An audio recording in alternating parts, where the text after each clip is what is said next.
All right, welcome back. So in this video, we're going to talk about the menu and the interface. So you can see here we have the home button here with templates, start from data, and then apps that we've built. Okay, we can learn. So we have a guided learning, help topics, community, what's new. You can see all the blog posts. We have apps, which are apps that I've put together and tested. Create, which we can create Canvas app from blank, model-driven app from blank, portal from blank. Okay, or we can start from templates. So there's a whole bunch of templates here.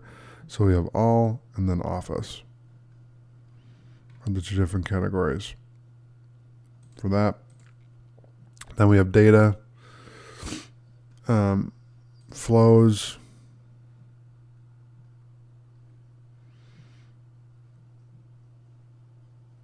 okay, AI builder, and let me see if it, and then solutions.